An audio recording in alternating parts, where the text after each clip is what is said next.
These are the top 8 fastest vehicles that was just released in the Chop Shop DLC, tested by Top Speed. Now you guys know I do testing around lap 2, but this is just for straight line comparison, just to find out really basically which one is faster most of the time. And none of these are actually the fastest in their each own class. I mean, none of them have How Special Works upgrades, and none of them actually beat their own counterparts like the Vigero ZX Convertible.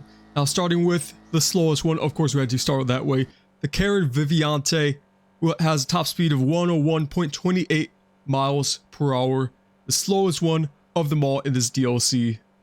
It is an electric vehicle, semi-electric, a hybrid. So first it starts off in electric mode, but then as you get up in the revs, it switches to gas, full on power, and it's a really unique vehicle, like a minivan.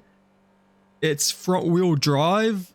It's really a unique vehicle. It's not that fast. It's in the SUVs class, but it's a unique vehicle, and I like this vehicle. But not much else to say about the Vivanite.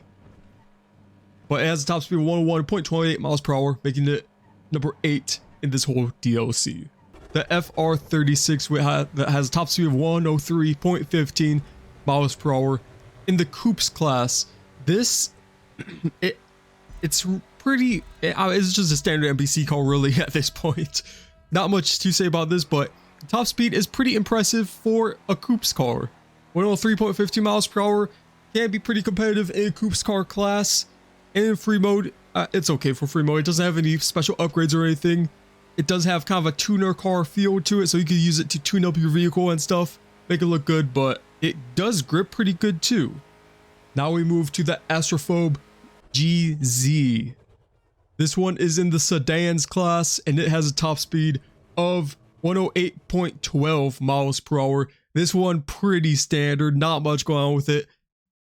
I didn't even find it has that good customization, to be honest. It's really cheap, only at $459,000. What was Rockstar? Were they okay when pricing that vehicle? Because it's really cheap. But this car, not much else to say about this except that it's really slow. Even in the sedans class, it is near the bottom of it. Actually, not at the very bottom, but it's pretty standard for sedans. Now moving on to the Impaler LX. This one looks slow, but it's a muscle car vehicle, and it's not that bad actually. It has a top speed of 109.98 miles per hour, and it feels good to drive, to be honest. It feels good to drive. It is a little rough over the bumps, but the turning is pretty good. The grip is pretty good. The top speed, not that bad for a car that looks like this. Definitely not going to be beating any other muscle car vehicles in a lap or on top speed, but it's not that bad, to be honest. And the customization is pretty good too. You can make this car look pretty unique, like an old school looking vehicle. I think this is honestly a sleeper vehicle for how it looks. Just this car, for how it looks, it should not be this fast, but it is. That is why it is 5th out of all of these day 1 vehicles. Now we have another SUV, the Vapid ALEUTIan. Kind of updated Ford Explorer, kind of, in the game. But a whole new IP for a vehicle we have. And the top speed is pretty good for SUV. It is 111.85 miles per hour. Which does mean it's just outside of the top 10 of the SUVs class. Just under the Baller ST. Now we are getting a new Baller in a few weeks. With the drip feed content, I will be making a video on all the drip fed cars coming, but this one it's okay. And actually, how much vehicles in this DLC does have a Monty Tech? I'm not sure about. I don't think many do, which is surprising. And not really a lot of them have How Special Works. I think it's only 1 or 2 coming in the dirt feed that does. So I'm not sure why they didn't add more, because these vehicles just aren't performing the way they should be now that we have How Special Works in the game.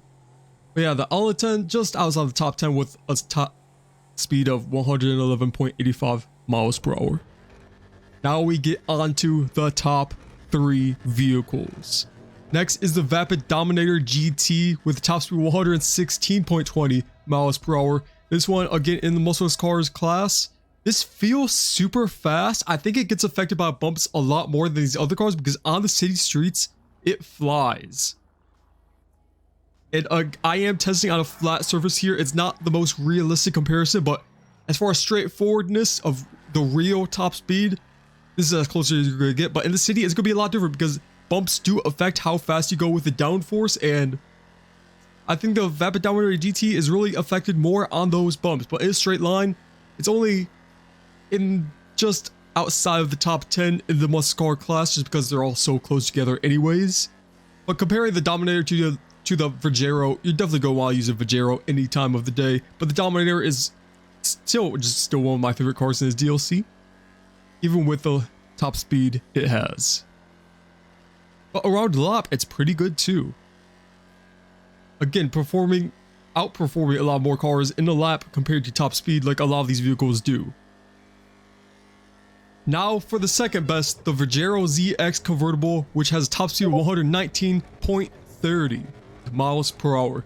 Now this one pretty matched up with its counterpart, the regular Vigero ZX without Hot Special Works upgrades. It has really good grip, really good top speed, and without HSW, it is still in the top 3 of its class, just below the regular OG Vigero ZX. The only real difference here is the customization, but the performance is basically the exact same. And at number 1, it is the Grotti Turismo Omaggio with the top speed of 119.92 miles per hour.